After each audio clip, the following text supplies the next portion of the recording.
आपल्यासोबत राज्य महिला आयोगाच्या अध्यक्षा रुपाली चाकणकर आहेत. ताई, गेल्या 8 दिवसांपासून बीडचं संतोष देशमुख हत्या प्रकरण जे आहे बरंच गाजतंय. सुरेश धसांनी या प्रकरणामध्ये वेगवेगळे पुरावे असतील किंवा मग आरोप जे आहेत ते केलेले आहेत.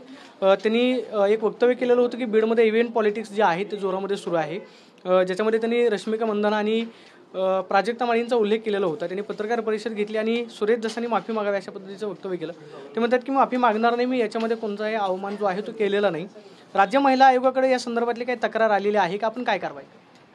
शनिवारी दुपारी राज्य महिला आयोगाकडे प्राजक्ता माळी यांचा मेल आला आणि त्या तक्रारीमध्ये त्यांनी असं नमूद केले की गेल्या अनेक दिवसापासून त्यांच्यावरती अश्लील विधानं केली जातात आणि ते पेजच्या माध्यमातून असेल, यूट्यूब चॅनलच्या माध्यमातून असेल आणि स्वतःचा TRP वाढवण्यासाठी, व्ह्यूवर्स वाढवण्यासाठी त्यामधले जे काही कॅप्शन दिले गेलेले आहेत ते चारित्र्यहनन करणारे आहेत, बदनामी करणारे आहेत आणि त्याचा प्रचंड मानसिक त्रास त्यांना होतोय. आणि त्याचबरोबर बीडमध्ये आमदार सुरेश धस यांनी एक जाहीररित्या एक वक्तव्य केलं होतं. त्या वक्तव्यानंतर हजारो पोस्ट त्यांच्या विरोधात अशा बदनामीकारक पोस्ट करणाऱ्या होत्या. त्याचा प्रचंड त्रास त्यांना, त्यांच्या कुटुंबियांना होतोय आणि यामुळे या सगळ्या घटनेची चौकशी होऊन त्यांना न्याय मिळावा अशा पद्धतीचे त्यांनी तक्रार अर्ज राज्य महिला आयोगाला दिला होता. त्या तक्रार अर्जाला माझे आयोगाचे लिगल एड सेलच्या माध्यमातून शहानिशा करून आज ते तक्रार अर्ज आम्ही मुंबई पोलीस आयुक्त यांना पाठवलेला आहे. यामध्ये त्याची एक प्रत बीड पोलीस अधीक्षक आणि सायबरला पाठवलेली आहे, जेणेकरून संबंधित तिन्ही विभागाने संबंधित घटनेचा तपास करावा, चौकशी करावी आणि त्याचा जो वस्तुस्थितीदर्शक अहवाल येईल तो राज्य महिला आयोगाला सादर. म्हणजे प्राजक्ता माळींची सुरेश धसांच्या विरोधामध्ये राज्य महिला आयोगाकडे तक्रार आलेली आहे? हो, तक्रार आलेली आहे. सुमोटो म्हणून राज्य महिला आयोग कारवाई करणार की तक्रारीनंतरच ही कारवाई केली गेली?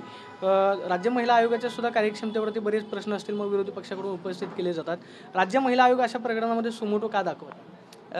हा सुमोटो नाही म्हणत. एखादी व्यक्ती जेव्हा स्वतःहून तक्रार देते तेव्हा तो अर्जदार आणि गैर अर्जदार असं असतं.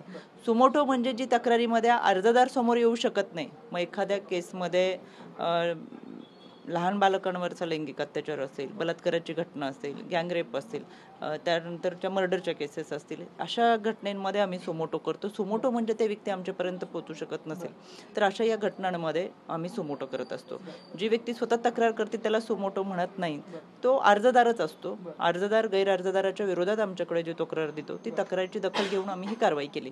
त्याच्यामुळे ही सुमोटो नाही आहे, अर्जदारच आमच्याकडे स्वतः तक्रार घेऊन आलेली आहे. प्राजक्ता माळींशी तुमच्या या संदर्भात काय बोलणं झालंय का, किंवा तुम्ही काय त्यांच्याशी संवाद साधलाय का? ते असं म्हणाले की या अशा सगळ्या घटनांमुळे आमच्या मानसिकतेवरती परिणाम होतो, एखाद्याचं आयुष्य उद्ध्वस्त होऊ शकतं, मनोधैर्य खचू शकतं. तुम्ही काय त्यांच्याशी संवाद साधलाय? मला त्यांनी संपर्क करण्याचा प्रयत्न केला होता, पण शनिवारी माझा हा जनता दरबार असल्यामुळे मला रात्री उशीरपर्यंत हा जनता दरबार सुरू होता, 11 साडे 11 वाजेपर्यंत. त्याच्यामुळे मला कोणाशी संपर्क करता आला नाही. पण त्यांनी माझ्या PROच्या माध्यमातून निश्चितपणाने भेटण्यासाठीची वेळ मागितलेली आहे. मी या दरम्यान त्यांना जेव्हा शक्य असेल आणि मी आयोग कार्यालयात असेल तेव्हा जरूर भेटेल. तुम्हाला हा प्रश्न राष्ट्रवादी काँग्रेसच्या महिला प्रदेश अध्यक्ष म्हणून आहे. सध्या संतोष देशमुख हत्या प्रकरणामध्ये वेगवेगळे आरोप केले जात आहेत. धनंजय मुंडे तुमचे पक्षातले सहकारी आहेत, मंत्री आहेत, त्यांच्यावरती या प्रकरणावरती आरोप केले जात आहेत. धनंजय मुंडेंना अडकवण्याचा प्रयत्न केला जातो असं तुम्हाला वाटतंय का? मला असं वाटतंय की अधिवेशनाच्या पहिल्या दिवसापासून राज्याचे मुख्यमंत्री आदरणीय देवेंद्रजी असतील, उपमुख्यमंत्री आदरणीय अजितदादा असतील, आदरणीय एकनाथजी शिंदे साहेब असतील, यांनी सगळ्यांनी हा विषय मांडलेला आहे. स्वतः धनंजयजी मुंडे यांनी सुद्धा की या घटनेमध्ये जो कोणी असेल त्याची सखोल चौकशी व्हावी आणि कडक कारवाई व्हावी अशा पद्धतीची विधानं केलेली आहेत.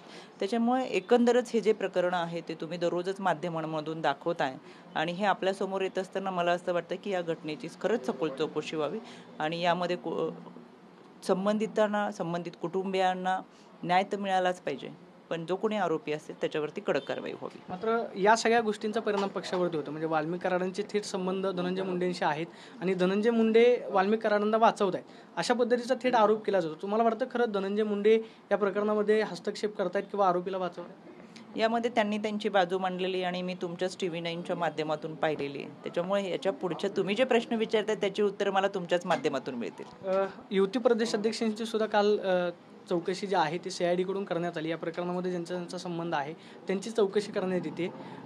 पुढची काय पक्षाकडून कारवाई जी आहे त्या संदर्भातली केली जाणार आहे?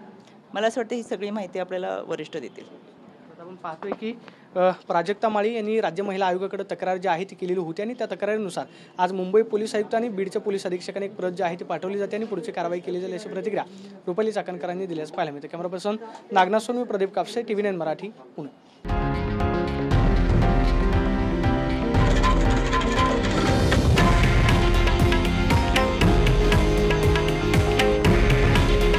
हे आहे देशातील नंबर 1 न्यूज नेटवर्क आणि आपण पाहत आहात TV9 मराठी. काळजी तुमची, हित महाराष्ट्राचं.